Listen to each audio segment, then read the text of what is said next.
Bonjour à toutes, bonjour à tous. François Donc, Baume, je suis vice-président de l'AMRAE en charge des risques digitaux et de la transformation digitale. Je suis également directeur des risques et des assurances du groupe Sonépar. Je vous souhaite la bienvenue dans ce quatrième webinar, les jeudis de l'AMRAE, dédié cette semaine à l'assurance des entreprises à l'épreuve du Covid-19, constat et perspective. On a 1 heure à passer ensemble sur ce sujet-là. Donc, sans plus tarder, je vais partager avec vous quelques règles de fonctionnement de ce webinaire que vous devez commencer à avoir l'habitude de pratiquer. Les slides que vous allez voir seront disponibles et mis à disposition après la session. Vous avez la possibilité de poser des questions qui seront traitées à la fin de la session. On va essayer d'en traiter le maximum, mais le temps n'étant pas illimité, celles qui ne pourront être traitées dans le cours du webinaire seront traitées postérieurement. Donc, si vous avez des questions à poser, n'hésitez pas à les poser via le système de chat. Et on va démarrer tout de suite par une présentation rapide des différents intervenants du jour.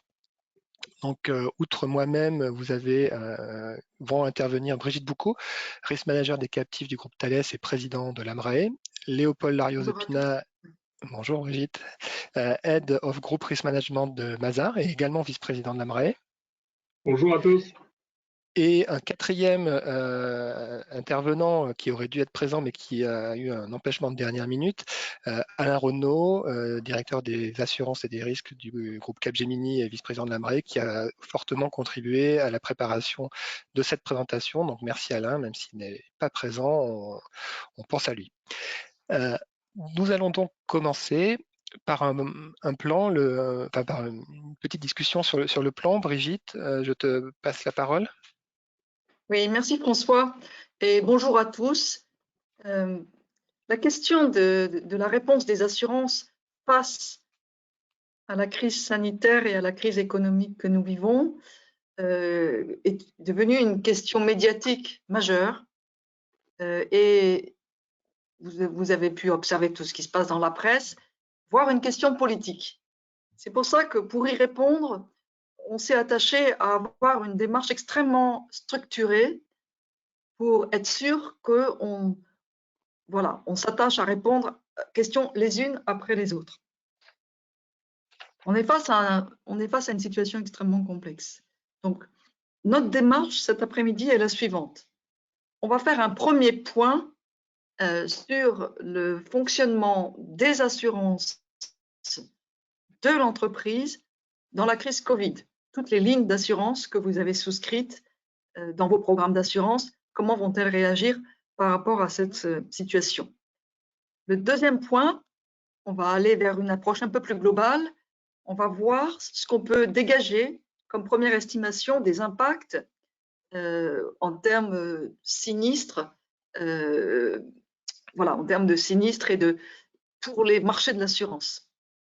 Ensuite, on va regarder avec Léopold les perspectives. Finalement, qu'est-ce qu'on peut d'ores et déjà analyser, identifier comme tendance pour les futurs renouvellements et les conséquences du Covid sur le marché de l'assurance. Et enfin, je conclurai en vous disant un mot sur les travaux auxquels on participe pour la direction du Trésor.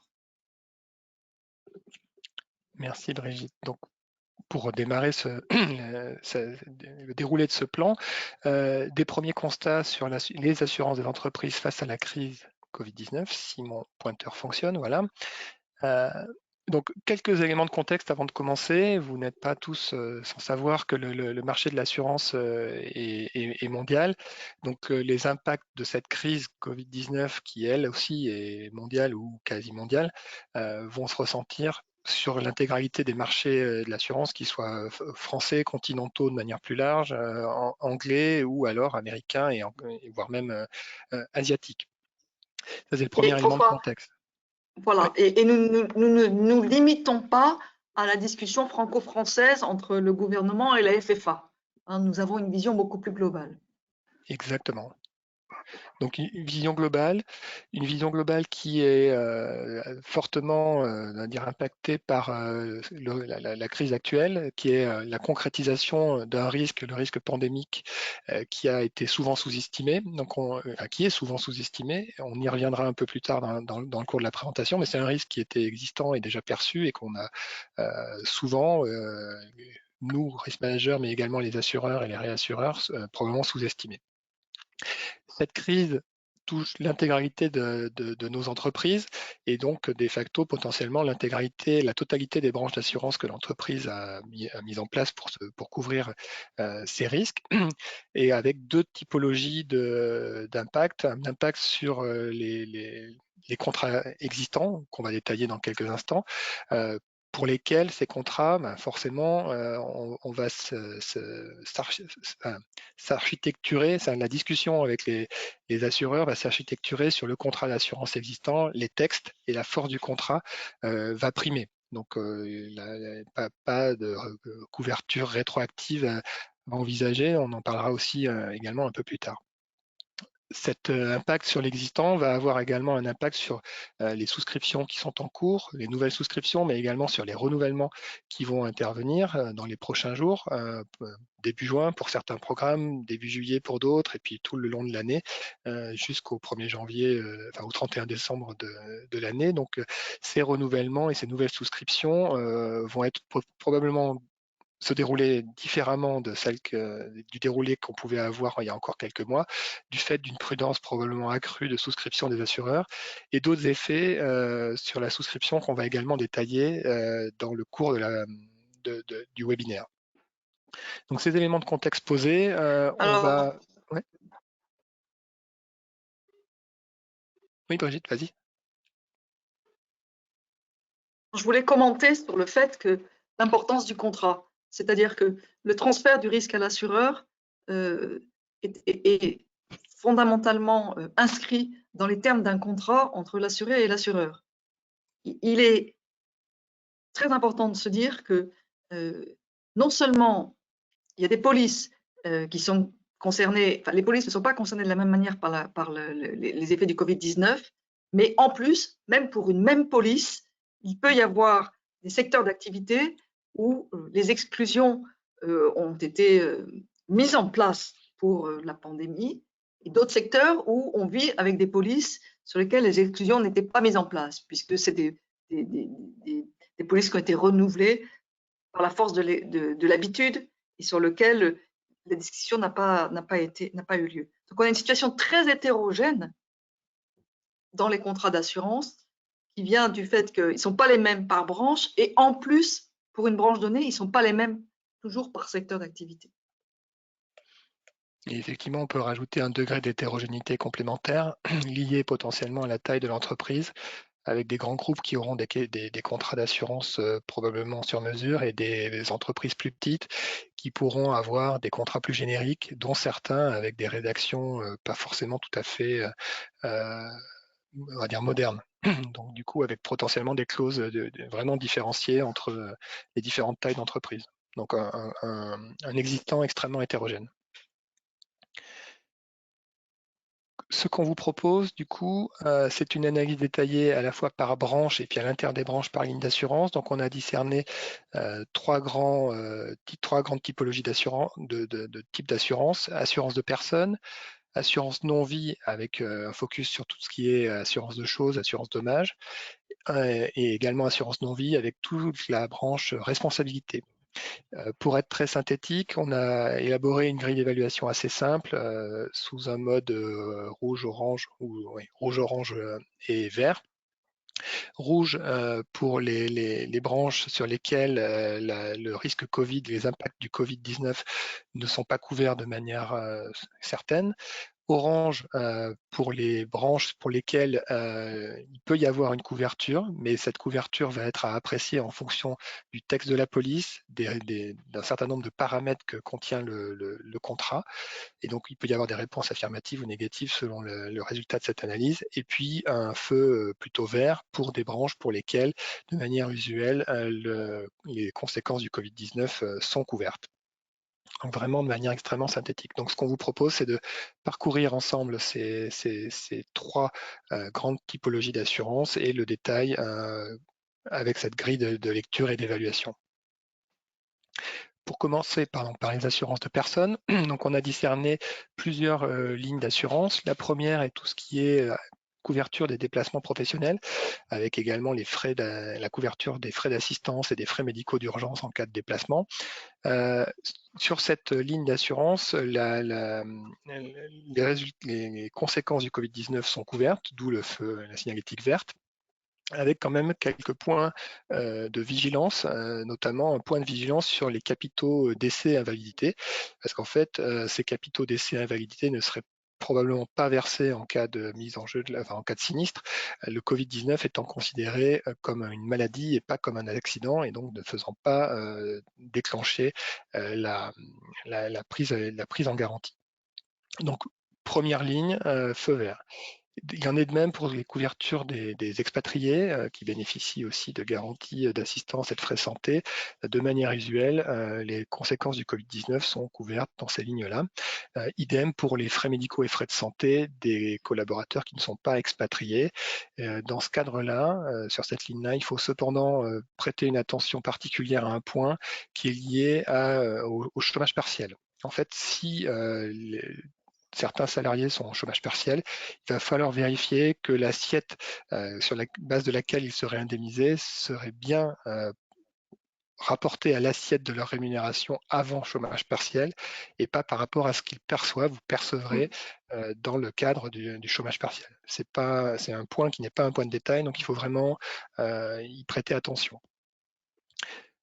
On a ensuite 3 autres types de couverture qui, eux, pour lesquels la situation est moins nette et pour lesquels les conséquences du Covid-19 sont couvertes ou pas selon les wordings que vous avez pu négocier et mettre en place. Pour ce qui a trait à la prévoyance et aux indemnités journalières, certains contrats d'assurance excluent les déplacements dans certains pays conseillés par le ministère des Affaires, pas par le ministre, par le ministère des Affaires étrangères.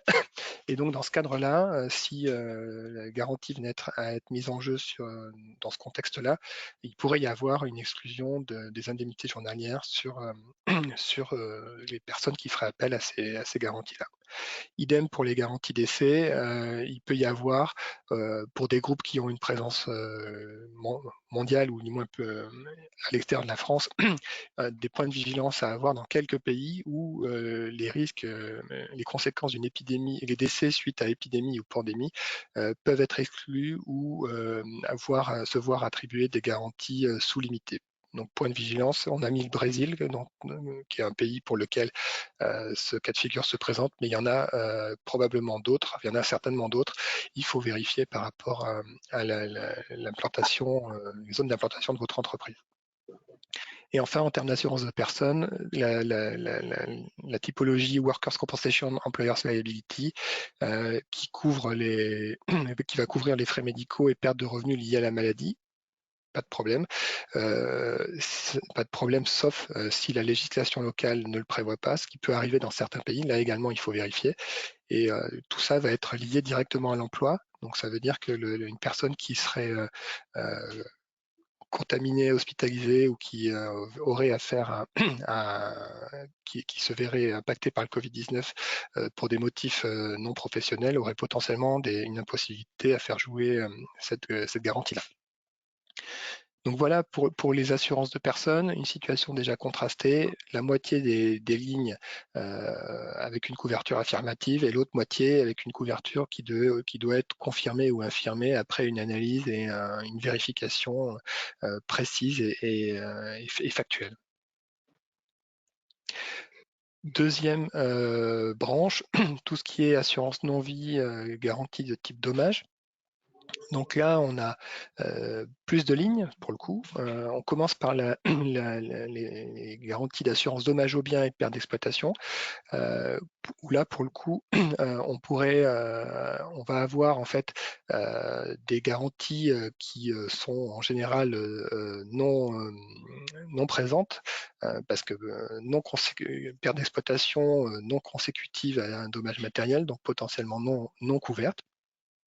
Sauf que ça, ça peut arriver dans certains cas de figure, mais il peut y avoir également des wordings, des textes de garantie qui prévoient des couvertures, et notamment pour des garanties de menaces imminentes, d'impossibilité d'accès, de contraintes, de maladies ou épidémies qui pourraient être mises en jeu. Donc, il faut vraiment regarder votre garantie, le texte de votre police dommage pour bien vérifier si oui ou non la garantie peut jouer ou pas.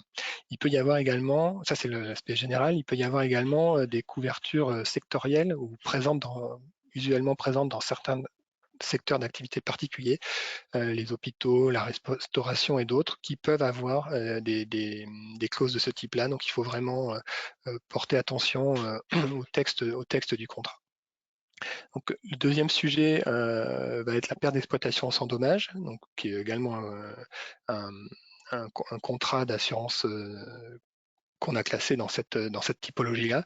Donc du coup, la perte d'exploitation sans dommage, c'est des contrats qui sont moins fréquemment, on va dire, souscrits et qui souvent, aujourd'hui, ne couvriront pas les conséquences d'une pandémie. Donc on y reviendra un peu plus tard, je ne vais pas forcément détailler cette partie-là maintenant, parce qu'on a prévu d'en parler un peu plus tard dans le cours de la présentation.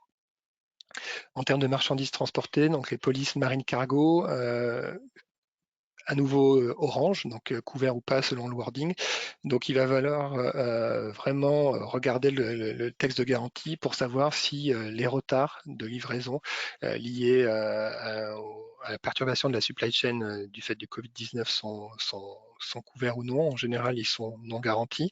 Et on va avoir la question également de toutes les marchandises, la couverture de toutes les marchandises entreposées qui du coup sont en cours de livraison quelque part entre le point de départ et le point de, de destination et qui ne sont pas livrées. Sont-elles couvertes par le contrat ou ne le sont-elles plus?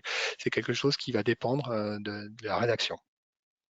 Sur les garanties des opérations de construction, il va falloir prêter attention à la mise en sécurité des chantiers et pour permettre la continuité de la garantie TRC pendant l'arrêt du chantier. Alors, cette mise en sécurité d'un chantier, j'aurais pu l'évoquer, j'ai oublié de le faire, également pour tout ce qui est dommages aux biens et pertes d'exploitation, la fermeture d'un site, d'une usine, d'un point de vente doit se faire dans certaines conditions pour permettre de préserver la continuité de la garantie. Et donc, ces conditions-là sont en général précisées par les assureurs et les courtiers. Donc, il faut y prendre attention. En termes d'annulation d'événements, donc également un feu orange, il n'y a pas réellement d'exclusion pandémie de manière générale dans les contrats d'assurance qui sont des contrats d'assurance annuels. Il peut y avoir des exclusions de l'épidémie et il peut y avoir également, là pour le coup, des exclusions dans les contrats d'assurance ponctuels pour couvrir tel ou tel événement qui ont été souscrits après le démarrage de la crise. Donc là, pour le coup, l'exclusion est en général avérée et très clairement formulée. On reviendra d'ailleurs sur l'impact sur les couvertures annulation. En termes d'assurance crédit, également feu orange, l'assurance crédit va couvrir donc en l'occurrence les risques de défaut de paiement de vos clients, indépendamment du fait générateur de l'insolvabilité, qui en l'occurrence pourrait être la pandémie ou plutôt les mesures de restriction prises par tel ou tel gouvernement suite à la pandémie et qui ont un impact sur la société en question. Donc ça va être couvert, mais par contre, le point d'attention va être les limites par client. Les limites par client, donc le niveau d'engagement que l'assureur va accepter de couvrir, peuvent être modifiés très rapidement et très rapidement, souvent revus à la baisse. Donc vous pouvez avoir une problématique à résoudre sur ce plan-là. En matière de cyber, pour le coup, un feu vert, les polices cyber vont couvrir avec leur texte, on va dire, les risques inhérents à la pandémie en matière de cyber. C'est principalement une recrudescence des attaques, des possibilités d'attaques, et également tous les risques liés au télétravail massif qui s'est mis en place depuis le début de la crise et qui du coup engendre une nouvelle façon de travailler et un recours plus fréquent et plus massif au télétravail et donc potentiellement des nouveaux des nouvelles expositions ou une magnitude d'exposition plus majeure. En termes de risque politique, il va y avoir une vigilance des souscripteurs sur les pays touchés par le Covid-19. En général, les exclusions, en général, la couverture des décisions administratives va être exclue. Donc, c'est un point qu'il va falloir suivre et vérifier, surtout pour les futures souscriptions. En termes d'automobile, l'automobile paraît moins impactée que les autres branches ou impactée plus favorablement du fait que les véhicules ne sont plus utilisés, mais un véhicule qui n'est plus utilisé génère d'autres risques. Du coup, ces véhicules qui sont non utilisés, il va y avoir un certain nombre de mesures de prévention à mettre en place sur les modalités de parking de garage, de double des clés, la gestion des fluides, etc. Et il va également falloir prêter attention, selon la taille de votre flotte, à la déclaration des nouveaux véhicules pour permettre qu'ils soient couverts, même si, in fine, vous n'avez pas encore la carte verte et éventuellement tous les documents qui permettent usuellement de faire mettre en œuvre la couverture. Et également, il y aura des mesures de prévention à prévoir pour permettre le déconfinement, exactement comme pour les chantiers de construction qui reprennent, et également comme de manière identique pour la réouverture des sites qui seraient couverts dans le cadre de l'assurance dommage. Donc là, une situation pour cette branche plus contrastée avec majorité de lignes sur lesquelles il va vous falloir vérifier les différents wordings pour vérifier si la couverture est acquise ou pas, et quelques lignes sur lesquelles la couverture est plus strictement confirmée. En termes de responsabilité, situation à peu près équivalente. Donc en termes de responsabilité civile générale et professionnelle, pas d'exclusion en général du risque épidémie-pandémie. Et par contre, des modalités de couverture identiques à d'habitude, si on peut dire, avec une responsabilité qui va être couverte quand la responsabilité de l'assuré sera avérée. Donc ça ne change pas. Le seul point d'attention particulier va être sur la force majeure qui est exonératoire de responsabilité de l'assuré. Donc il va falloir vérifier ce point-là dans vos contrats d'assurance, que ce soit dans vos contrats commerciaux, que ce soit en France ou à l'étranger, pour vérifier les clauses de force majeure et la façon dont localement la force majeure est perçue, pour vérifier l'impact de la dite force majeure sur la garantie RC générale et professionnelle. En termes de RC atteinte à l'environnement, les effets d'un virus Covid-19 ou autre ne sont pas couverts, donc pas de garantie. Il va par contre falloir informer l'assureur des modifications de risque liées au Covid-19. Vous arrêtez une usine, vous arrêtez un service, le profil de votre risque va forcément évoluer, soit s'améliorer, soit potentiellement changer. Donc c'est des choses dont il faut informer l'assureur. En termes de responsabilité civile des mandataires sociaux, là, pas de problématique de couverture. Les risques qui vont être couverts sont liés à la fois à l'information financière et également à la gestion de la crise elle-même Covid-19. Et donc, il y a un risque potentiellement de mise en cause de la responsabilité des employeurs par des employés sur la façon dont la crise sanitaire a été gérée par la société. Donc, c'est potentiellement des sinistres futurs qui sont en devenir, mais qui devraient être en toute logique couverts par ces garanties-là. En termes de responsabilité employeur et de garantie de la faute inexcusable, pardon. Là, pour le coup, à ce stade, il y a une absence de couverture, sauf dans certains secteurs, les secteurs de la santé, parce que finalement, en France, notamment, seuls les personnels de santé qui ont contracté le Covid-19 pourront avoir une reconnaissance comme maladie professionnelle. Donc à ce stade, c'est les seules professions, les seules catégories de personnel de santé, qui pourront relever du régime de la faute inexcusable de l'employeur. Tous les autres salariés ou personnels qui contracteraient la maladie ne relèveront pas de ce régime-là. En termes de rapports sociaux ou Employment Practices Liability, EPL, couverture des conséquences Covid par ce type de programme d'assurance. De manière instantanée, il y a une baisse du nombre de sinistres. Les gens sont en télétravail et du coup, les motifs enfin, la majeure partie des gens sont en télétravail, on va dire. Du coup, les motifs de réclamation sont limités, mais post-déconfinement, et on pourrait s'attendre à une dérive et à une recrudescence des cas, notamment aux États-Unis. Donc, point de vigilance à mentionner ici. En termes de garantie des fraudes et malveillances, également couvert, sans doute, on va dire. Par contre, une vigilance à avoir dans le contexte actuel sur toutes les opérations d'achat d'équipements de protection individuelle, à commencer par les masques, pour éviter d'acheter des masques à des fournisseurs qui in fine ne fourniront pas, fourniront des masques contrefaits, etc. Et également vigilance sur tout ce qui est changement de coordonnées bancaires et autres types de risques dont la manifestation peut être on va dire, densifiée par le télétravail massif que nous vivons. Donc globalement, sur les risques de responsabilité, plus de vert que de rouge, donc une couverture, et surtout plus de vert que d'orange, donc une couverture principalement confirmée, avec pour la RC générale et professionnelle des points d'attention au niveau des wordings à vérifier. Voilà pour la revue rapide des différentes branches et polices. Alors, avant de parler des impacts, je voudrais faire une petite synthèse de cette revue, dans la mesure où, si vous voulez, elle démontre bien que le sujet n'est pas uniquement la perte économique des entreprises et que d'une certaine façon, tout ce panel de couverture, plus on est proche du risque sanitaire pour lequel une couverture a été pensée, mieux ça va fonctionner.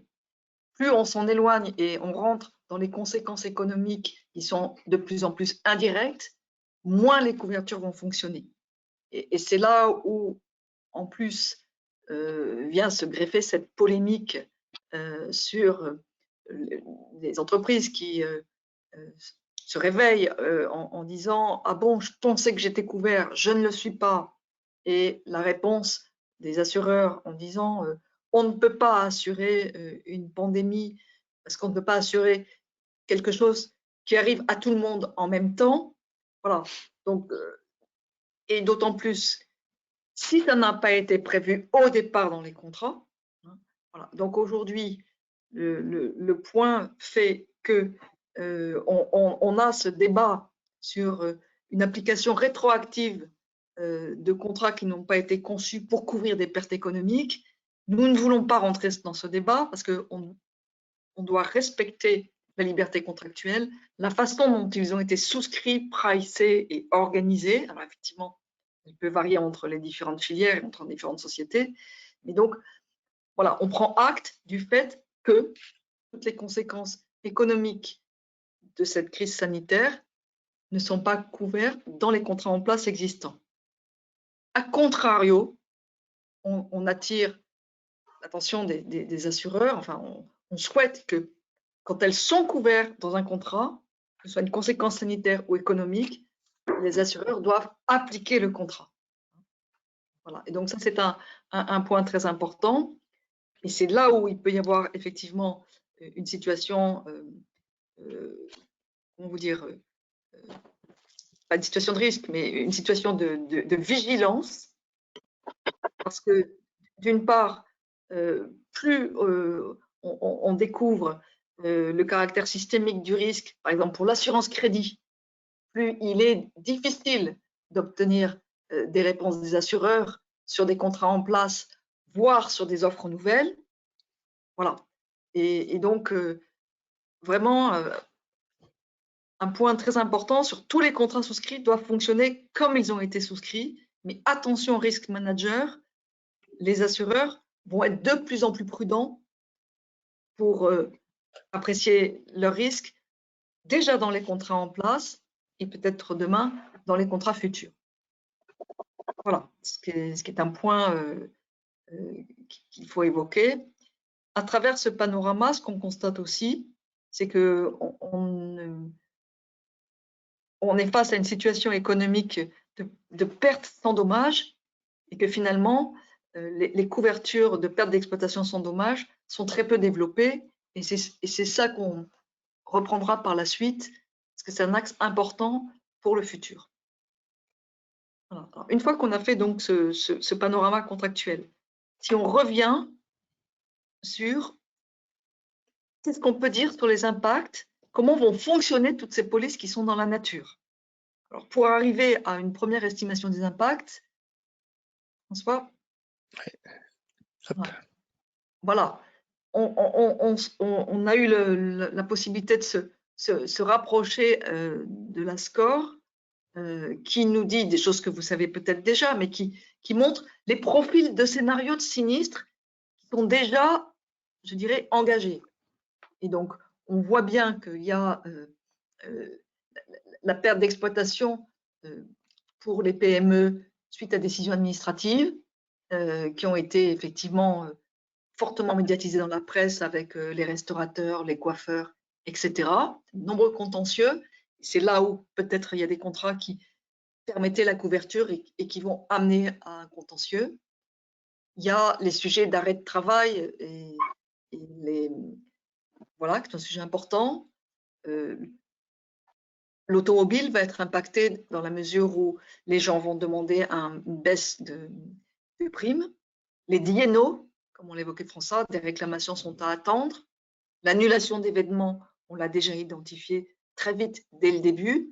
Et enfin, l'assurance crédit caution, qui est une branche très exposée et où il y a des débats assez profonds entre les risk managers, mais aussi les trésoriers, la FTE, sur la possibilité d'obtenir la garantie de l'État dans des dispositifs ad hoc, parce que quand les assureurs voient la mise en faillite en chaîne de certaines sociétés, ils sont de plus en plus reluctants à couvrir les garanties qu'ils ont données ou ne veulent plus donner de garantie. Voilà. Donc ça, c'est la vision d'un réassureur par rapport aux endroits où ils pensent que ses clients, les assureurs, vont être impactés par les effets sanitaires et les effets économiques de la crise Covid. Et derrière, vous avez une vision, voilà, pas très lisible, je m'en excuse, mais ce qui est important à voir, c'est que une espèce d'estimation quantitative des dommages dans les lignes PNC, c'est-à-dire property et causality, c'est-à-dire dommages et responsabilité, peut avoir des montants assez importants en milliards de dollars, hein, partout dans le monde, donc aux US, en Angleterre, enfin je ne vais pas lire les chiffres une à une, hein, ligne à ligne, mais c'est vrai que effectivement, voilà, les effets cumulés de tous ces scénarios, la mise en œuvre de chacune des garanties, de la garantie dommage jusqu'à la dernière garantie responsabilité, laisse les réassureurs anticipent quelque chose d'assez massif qui ira au-delà de ce qu'on a eu l'habitude de connaître dans des catastrophes naturelles. Enfin, c'est un événement qui représentera plusieurs grosses catastrophes naturelles et donc il y aura un effet important sur la réassurance qui soutient effectivement le marché de l'assurance. Le total du lot, donc de l'estimation basse, c'est à peu près 50 milliards de dollars et le total du high, c'est 105 milliards. Donc là, on ne parle que de, pour être bien clair, on parle de la vision d'un réassureur sur le fonctionnement des garanties. On ne parle pas de l'ampleur de la crise économique dans sa totalité, assurée et non assurée, dont on sait d'ores et déjà qu'elle peut peser 2 à 3 points de PIB sur l'économie mondiale et voilà, et se situer à des milliards, enfin plus de 1000 milliards de dollars de pertes de valeur économique. Voilà. Alors, là, c'est justement ce point-là, effectivement, quand vous faites le rapport entre l'ensemble des conséquences économiques de cette crise. Alors, en France, on parle déjà sur tout ce qu'on a vécu de plus de 3 points de PIB passés. Hein, je ne parle pas du futur. Hein, donc, c'est-à-dire au moins, enfin, entre 60 milliards, voire 100 milliards d'euros à l'échelle du monde au global, parce que toutes les économies n'ont pas eu le même choc.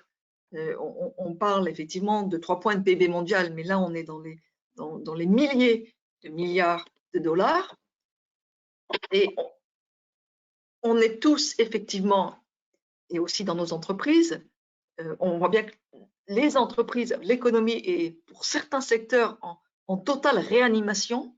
C'est-à-dire qu'on est rentré dans des discussions de maladies très sérieuses, c'est-à-dire absence de liquidité, besoin de recapitaliser, perte de chiffre d'affaires majeur.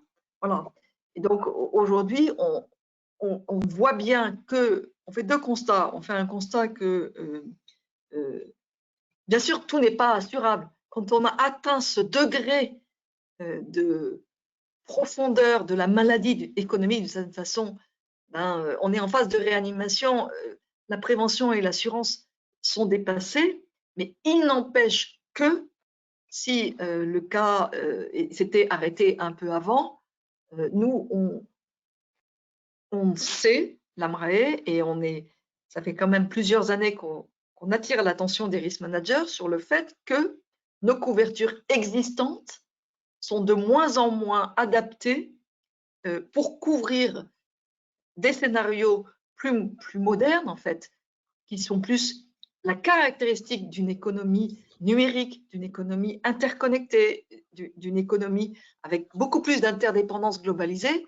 Donc aujourd'hui, nous savons que les couvertures dont nous disposons, et en particulier la perte d'exploitation sans dommage ou une couverture pour un arrêt d'activité sans dommage, ce marché n'est pas développé et est quasi inexistant. Et effectivement, ça fait mal de vivre ça, de vivre cette crise Covid qui a pris une ampleur inouïe en matière de crise économique, en ayant si peu de lignes de défense avec des produits d'assurance qui seraient capables de couvrir les effets de l'interdépendance de l'économie. Et ça, c'est un sujet effectivement de préoccupation pour l'AMRAE. Merci Brigitte. Du coup, en termes de préoccupation, on va passer aux perspectives. Perspectives à court et moyen terme avec un point sur l'état du marché et les premières perspectives de renouvellement. Donc, je vais passer la parole à Léopold. Bonjour à tous. Effectivement, pour démarrer cette perspective de l'état du marché, je souhaitais partager avec vous un peu une approche un peu plus holistique et un peu plus macro. Et avant de commencer, j'ai envie de vous dire, on est en train de traiter là un sujet dans lequel il y a un véritable piège entre le macro et le micro. Et c'est ça qui est difficile. Et ce que je souhaite juste partager avec vous avant de commencer, c'est qu'on est dans une zone où ça va être compliqué d'y voir clair. Ici, on a le résumé du World Economic Forum, du rapport sur leurs risques qui sont identifiés annuellement par la crème de la crème mondiale, les plus grands patrons des organisations. Et on s'aperçoit bien que même eux, au cours des 10 dernières années, jamais ils ont fait ressortir ce risque comme un risque majeur capable de nous paralyser. Et donc, pour autant, on le voyait un peu apparaître en 2007-2008, merci François, mais effectivement, ensuite, on ne va plus le voir. En revanche, ce qui est assez intéressant, si on passe à la slide suivante. Alors oui, vas-y, il faut que j'arrête le truc de dessin. Voilà, c'est bon. Donc, comment on fait? Tu peux continuer, je pense, Léopold. Ouais. Le temps que je trouve. Ouais. Mais en tout cas, le point était de dire que c'est difficile d'anticiper ces risques. Et effectivement, au sein de nos organisations, j'imagine que pour certains d'entre vous qui étaient en charge aussi de cette partie d'analyse et de cartographie des risques, on a nous-mêmes eu du mal à identifier. Personnellement, je n'ai pas été en anticipation par rapport à ce risque. Pour autant, pour le World Economic Forum, ce qui est intéressant à leur crédit, quand on regardait la deuxième slide, voilà ici, on s'aperçoit que sur l'analyse sociétale, ils avaient identifié quand même cette maladie que tu peux à droite là. Ils l'avaient identifié comme étant potentiellement un sujet assez impactant. Et ce qui est assez amusant, au World Economic Forum, ils ont donc d'une part leur multi-stakeholders, et donc ce sont les personnes qui sont classiquement sondées, et ils ont fait appel cette année à ce qu'ils ont appelé des shapers. Et ce qui est assez amusant, c'est que ce sont des jeunes qui sont dans la sphère du World Economic Forum et auxquels ils ont demandé qu'est-ce qu'ils en pensaient. Et vous voyez qu'eux avaient finalement une vision plus sombre sur ce risque-là. Et donc, c'est assez intéressant de voir que parfois, l'extérieur permet d'avoir une meilleure vision peut-être de ce qui peut se produire dans le futur. Quand on regarde à la slide suivante la vision qui a été faite et l'anticipation qui a été faite par nos assureurs français de la FFA, on voit également que ces risques liés à ces problématiques de pandémie n'avaient pas été non plus anticipés comme une de leurs principales préoccupations. Donc c'est juste pour montrer que ce sujet, il nous a, pour un grand nombre d'entre nous, alors il y a peut-être des exceptions, il faut toujours se méfier, et donc je ne cherche pas à dire que tous, mais il y a eu un grand nombre d'entre nous qui ont été quelque part chahutés, tout du moins surpris par cette crise, même si on l'a senti monter en puissance. Effectivement, l'effet a été assez impactant. Alors, quand on parle de cet impact, moi, j'aimerais quand même juste échanger avec vous ce point-là. Tout à l'heure, j'ai échangé avec Ludovic Subran, donc le chief économiste du groupe Allianz, qui effectivement me confirmait que la récession au niveau mondial, elle représente 3,3% pour eux sur 2020, ce qui correspond à 9 trilliards, donc 9 000 milliards de dollars d'argent qui n'a pas été généré finalement. Et quelque part, quand on parle de chiffres comme ça ne veut rien dire. La comparaison, c'est que ça correspond à l'économie allemande et japonaise qu'on retire du jeu. Donc, on a bien conscience tous que ces deux pays sont quand même les deux très gros industriels, deux très belles économies. C'est comme si l'humanité se supprimait d'un seul coup l'économie et l'activité économique de l'Allemagne et du Japon rapprochées. Donc, vous voyez bien que c'est une rétrocession très violente qui est 2 fois plus forte que celle de 2009, que la crise financière de 2009, et c'est la plus forte récession qui n'a jamais été observée depuis la Seconde Guerre mondiale. Donc on voit bien qu'on est dans une situation extraordinaire. Dans un tel contexte, ce qui va être impacté, ça va être aussi la partie commerce international. Et ils anticipent un impact de près de 90% sur 2020 sur ce commerce international, ce qui correspond à un choc hyper violent, et donc la matière assurable de toute la ligne transport, eh bien forcément, elle va être impactée. Une fois qu'on a vu ce zoom macro, je vous propose maintenant de s'intéresser à notre marché de l'assurance. Vous le savez, le marché de l'assurance, il a un certain nombre de leviers sur lesquels il a l'habitude de jouer. Le premier, ce sont les coûts. Les coûts des assureurs sont à peu près sous contrôle et vont osciller entre 20 et 30%. Ensuite, il y a la partie sinistralité. Donc là, l'assureur, il essaye de ne pas se laisser déborder par la partie sinistralité. C'est nous, généralement, qui lui générons cette partie-là. Et pour les meilleurs assureurs, ils vont réussir à contenir cette partie de loss ratio. Et donc, finalement, c'est la prime qui va revenir aux assurés à entre 60 et 80% de ces primes qui ont été collectées. Au cours des dernières années, jusqu'à 2018, j'aurais tendance à dire de manière très concrète, une grosse majorité des assureurs se retrouvaient au-dessus de cette zone fatidique des 100% de loss ratio. Ça voulait dire qu'ils décaissaient plus d'argent qu'ils n'en collectaient par le métier de la collecte de primes d'assurance. Comment ont-ils pu tenir? Eh bien, parce qu'ils avaient quelques réserves, parce qu'ils avaient des produits financiers.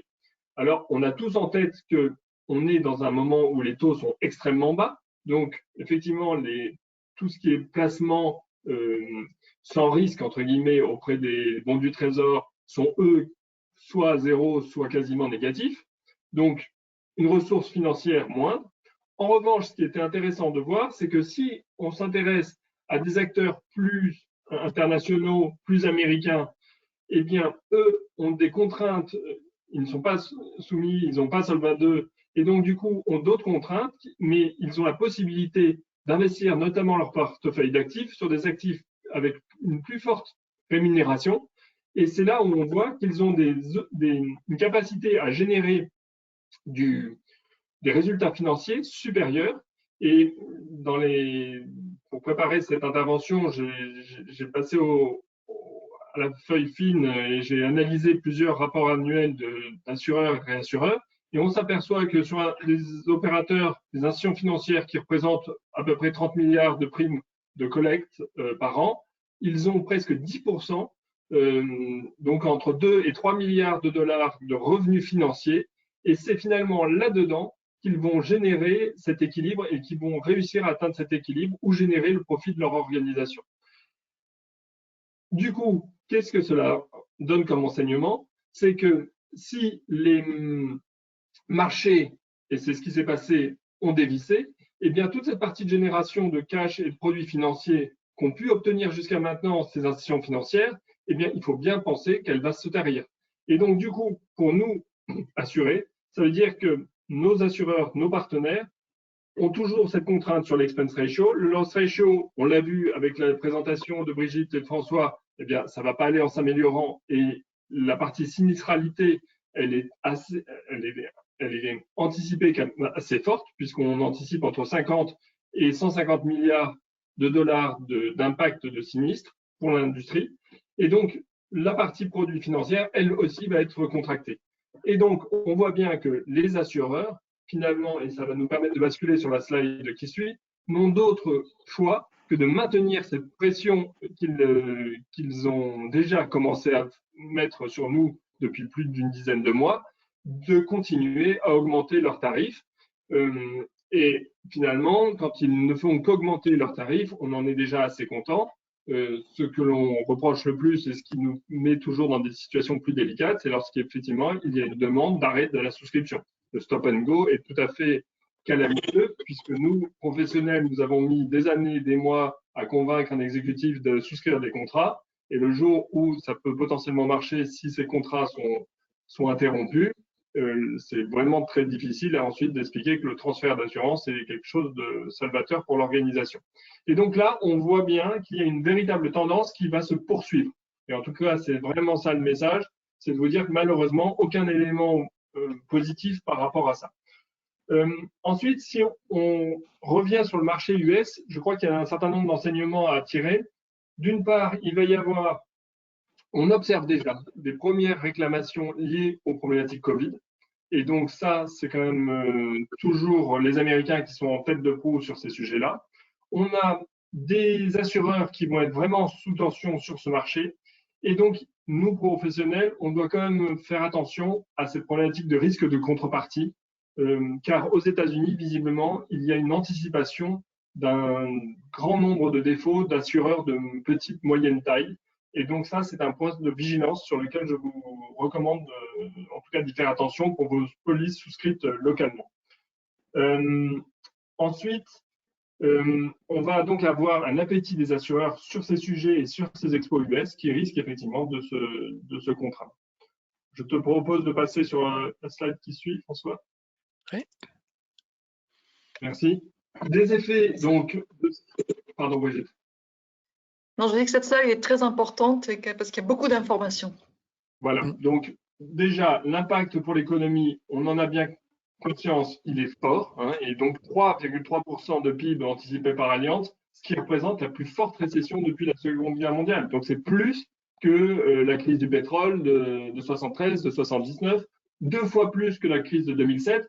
Et je crois que la grande différence par rapport à 2007-2008, c'est que 2007-2008, ça concernait que des white collars, des gens qui avaient fait de la spéculation et de la surspéculation et des rehaussements de crédit. Et quelque part, ça restait assez ésotérique, assez lointain. En France en particulier, ça avait été assez bien absorbé. En revanche, là, cette crise, elle nous affecte tous. Elle touche nos voisins. Moi, mes voisins ici, ils sont au chômage partiel et ils se disent, il ne faut pas trop que ça dure. Et donc, c'est là où on voit la grande différence avec les crises précédentes qu'on avait pu avoir. Le coût pour l'industrie de l'assurance, on en a parlé, mais c'est important de le redire, entre 50 et 150 milliards. La grande difficulté, c'est que l'on n'a pas la vision précise. Et on le sait tous, on connaît nos interlocuteurs, il va falloir prendre le temps de l'instruction des dossiers, et donc ça va durer. Et donc il va y avoir la vision finale de ce sinistre, on ne la verra très certainement que dans 12, 18 mois. Et donc, une des difficultés aussi qu'on a identifiées, c'est dans le cas où il y aurait des répliques de cette pandémie. Effectivement, le scénario positif, c'est de se dire on trouve rapidement un vaccin et à ce moment-là, la réplique, elle sera tout de suite stoppée. Si on n'a pas le vaccin et en attendant le vaccin, effectivement, on peut être à la merci, rester à la merci et vulnérable par rapport à ça. Donc, pour les assureurs, on en a parlé. Choc sur les tarifs, eh bien, c'est certain, il va arriver. On a des positions de réassureurs qui sont parfois plus difficiles. Donc, les assureurs, ce que je voulais vous dire, c'est que en 2019, leurs bilans financiers se sont, pour un grand nombre d'entre eux, améliorés. Et donc, ils se sont rapprochés, et ils ont tous cherché à se rapprocher, et ils y sont quasiment arrivés des 100% de combine ratio. En revanche, les réassureurs, pour eux, la partie semble plus compliquée. On l'a vu avec des réassureurs potentiellement assez impactés, notamment sur ces problématiques d'annulation, comme le cas de Swiss Re. Effet de la crise financière à anticiper. Et puis, effectivement, une perte de matière assurable. Il est évident que les entreprises ayant moins d'activité, ayant un chiffre d'affaires plus fragile, eh bien, tout ce qui va être prime d'assurance assise sur ce volume d'activité, eh bien, va être contraint. Et donc, on le sent, il y a une véritable pression. Et cette pression, on la sent aussi avec des acteurs qui, dans certaines industries, sont hagards et demandent dès aujourd'hui des délais dans les règlements des primes. Et effectivement, notre écosystème, que ce soit les courtiers, que ce soit les assureurs, eh bien, sont en train de s'adapter à ce genre de nouvelles demandes dont on n'avait pas trop l'habitude, qui étaient plutôt rares. Et là, aujourd'hui, on a de plus en plus de sollicitations autour de cela. Ensuite, malheureusement, on peut observer des délais dans les réponses de souscription qui viennent essentiellement dans la difficulté qu'ont les entités à établir leur nouvelle politique de souscription quelque part, nouveaux appétits au risque. Et effectivement, on s'aperçoit que dans cette période-là, ce sont les entités qui ont le plus en tout cas les succursales, les branches, ont parfois des difficultés à obtenir des validations au niveau de leur siège. Et donc là, on voit qu'il y a une véritable mise sous pression de certains de nos correspondants et de nos interlocuteurs. Et ça, c'est assez nouveau et c'est exacerbé, je dirais, par cette crise du Covid. Alors, une fois qu'on a fait brosser toute cette analyse, Raymond Aron dit qu'il faut d'abord faire l'analyse et ensuite seulement porter une forme de jugement. Alors moi, pour couronner le tout, j'aimerais simplement utiliser Kundera qui dit je préfère vivre en optimiste et me tromper que de vivre pessimiste et avoir toujours raison.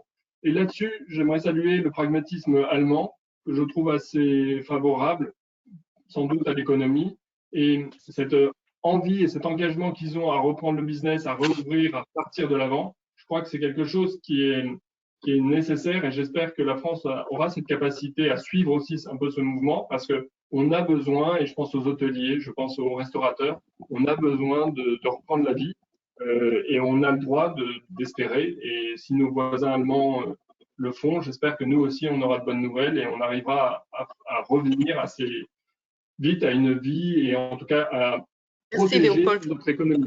Merci. Oui. Non, merci pour ces commentaires, mais qui ont une résonance presque un peu politique. Donc, je pense qu'il faut faire attention.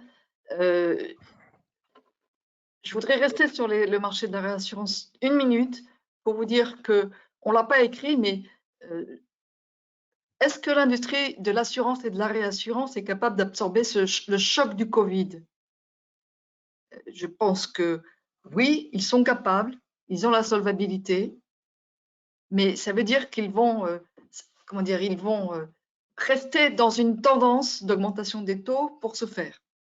C'est pour ça que vous, risk manager, pour préparer vos renouvellements, il faut absolument anticiper cet effet budgétaire dans vos programmes de 2021. Parce que ce choc, ce qu'il a aussi comme particularité, c'est qu'il s'accompagne de la perte de matière assurable. Il va y avoir des faillites. Il va y avoir des gens qui ne vont plus s'assurer puisqu'ils n'existeront plus. Et donc, c'est en ce sens-là où si la perspective de chiffre d'affaires, de primes futures pour les assureurs s'amoindrit, leur appétit au risque va changer. Et donc ça, c'est quand même quelque chose qui est caractéristique de l'ampleur de cette crise. On n'est pas face à une énorme catastrophe telle le World Trade Center, telle des catastrophes naturelles, et après on redémarre. On est face à une économie mondiale qui est arrêtée, et donc même les assureurs auront du mal à maintenir leur niveau d'activité. Et donc vous pensez bien qu'ils vont être particulièrement prudents dans leur souscription. Donc on est sur un trend de hausse de tarifs du fait de la sinistralité et sur un trend de prudence du fait de la crise économique. Et c'est une équation qui est assez nouvelle pour les risk managers et qu'il va falloir essayer d'illustrer à travers le baromètre, l'état du marché que tu vas lancer très vite. Et c'est un véritable challenge pour Léopold et l'équipe de la Marée pour effectivement vous éclairer dans la meilleure anticipation possible pour vos renouvellements. Alors, le mot de la fin, voilà. Une fois qu'on a fait cette démarche, cette démonstration structurée, laborieuse, pour dire on ne change pas un système assurantiel qui est fait d'une multitude de polices, comme ça du jour au lendemain, par un coup de baguette magique pour absorber la perte économique. Il faut qu'il tienne le choc et que vous ayez les indemnités auxquelles vous avez droit. Et en ça, c'est déjà une gageure, parce qu'on voit que les premiers chiffres sont importants et qui vont peser sur les renouvellements futurs. Voilà. Une fois qu'on a dit ça, on se dit quand même que nous, on est toujours vraiment très frustrés, très contrariés de ne pas disposer des réponses assurantielles pour faire face à des scénarios exceptionnels qui amènent à l'arrêt d'activité ou de la perte d'exploitation sans dommage. Et c'est vrai que c'est quelque chose qu'on a déjà dit, que j'ai déjà répété plusieurs fois dans mes discours. On vit des scénarios de risque qui sont de moins en moins bien assurés, et voire dans certains cas qui sont peu assurables. Et donc c'est pour ça que on est particulièrement attentif à l'initiative qui a été lancée par Bruno Le Maire avec ses équipes du Trésor, de créer un groupe de travail qui réunit toutes les parties prenantes, c'est-à-dire tous les acteurs de la profession, pour réfléchir à quelles peuvent être les couvertures assurantielles pour les entreprises, donc il s'agit bien du monde économique, face à des scénarios exceptionnels, dont la pandémie. Voilà. Donc, effectivement, la Marée est très fière de pouvoir participer à ce groupe de travail dans le collège des entreprises auxquelles participent le MEDEF et la CPME. Vous avez aussi la FFA, vous avez les actuaires, vous avez la PREV, vous avez voilà, d'autres représentants des entreprises qu'on ne voit pas tous les jours, l'U2P, qui sont tous les commerces et les restaurateurs, et les artisans, pardon. Vous avez aussi les experts. Donc, on a vraiment un groupe très élargi qui a, dans un agenda très court, qui a été donné dans le communiqué du ministre, c'est qu'il faut qu'on remette nos conclusions fin mai, début juin, pour imaginer un nouveau régime assurantiel pour couvrir ces risques exceptionnels qui sont, voilà, plutôt des scénarios où il n'y a pas de dommages matériels, où on est face à des choses qui touchent l'économie à cause des interdépendances ou à cause d'une contamination, à cause d'un arrêt d'une infrastructure. Voilà, alors, je ne peux pas en dire plus puisque les travaux viennent de démarrer. je vous informe que nous allons lancer une consultation auprès des adhérents assez simple. On va la lancer ce soir ou demain matin, hein, qui amène une réponse rapide parce qu'on aimerait mesurer l'appétit, l'appétence que les entreprises ont pour de nouvelles couvertures sans dommage face à des scénarios exceptionnels et voir un peu s'il y a des choses auxquelles vous avez déjà réfléchi et pour lesquelles vous avez des idées, que l'on puisse les intégrer dans la réflexion de l'équipe projet qui a été constituée au niveau central à la Marée pour participer à la consultation qui nous est demandée par Bruno Le Maire. Voilà le dernier mot que je voulais dire. Voilà, donc notre stratégie est d'essayer de profiter de son momentum historique pour faire passer les véritables besoins des entreprises et faire bouger les lignes du marché de l'assurance, puisqu'on on le savait déjà, mais on vit des choses qu'on a comprises, nous, et pour lesquelles on n'a pas des réponses satisfaisantes en matière d'assurance. Merci Brigitte, c'est très intéressant. Je suis désolé, on avait prévu de prendre des questions. J'ai eu un problème avec l'interface de questions et je n'ai les questions que maintenant et on est déjà en dehors du délai de 5 minutes. Je pense qu'on peut potentiellement prendre éventuellement une question, mais très, très rapide, qui est sur une question liée à l'anticipation de l'abandon des accords de durée. Potentiellement, comment anticiper si les LTA sont abandonnés autrement que revoir les couvertures à la baisse pour contenir avec un succès limité les augmentations de primes. Je pense qu'on a déjà répondu en partie à cette question au travers des différentes interventions, mais si Brigitte ou Léopold, vous voulez ajouter un mot sur ce point-là. Ouais, la seule chose que j'ai envie de dire, c'est qu'on est dans un moment un peu de vérité aussi. Un assuré qui a été entre guillemets fidèle ces dernières années, il a quand même des éléments pour essayer de maintenir dans le temps cette relation. En revanche, un assuré qui a fait des appels d'offres tous les ans et qui a toujours été au moins cher, il est quand même peu probable que les assureurs aient envie de lui faire un cadeau. Donc, je pense que ça risque de se passer un peu comme ça. Ok. Donc, je pense qu'on va, bien qu'il y ait encore d'autres questions, je pense qu'on va quand même conclure sur ces mots, parce qu'il est déjà 18h06 et je pense que certains d'entre vous ont d'autres engagements après. Oui. On peut peut-être s'efforcer de répondre par écrit à certaines questions. Exactement, et c'est ce que je comptais proposer. Les questions, on ne les a pas perdues, on les a, c'est juste qu'elles sont arrivées tardivement sur la console. Du coup, on va proposer d'y répondre par écrit postérieurement, peut-être avec la mise à disposition des slides ou dans un temps un tout petit peu ultérieur, effectivement. Et encore une fois, l'AMRAE produit chaque année, grâce à l'aide d'Hélène Dubillot, l'état du marché, et qui normalement sera en capacité de vous apporter des réponses à vos interrogations et vous donner un premier retour de son, en tout cas pour septembre. Un grand merci en tout cas. Merci à tous les deux pour cette intervention. Merci également à Alain qui n'était pas présent mais qui a contribué très fortement à la préparation.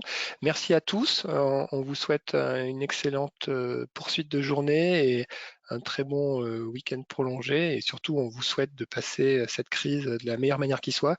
Et on vous propose de se retrouver lors des prochains jeudis de la MRAE dont les dates vous ont été communiquées dans les différentes newsletters de l'association. Merci à tous, merci à toutes. Bonne soirée. Merci François, merci à tous. Au revoir. Merci beaucoup. Au revoir.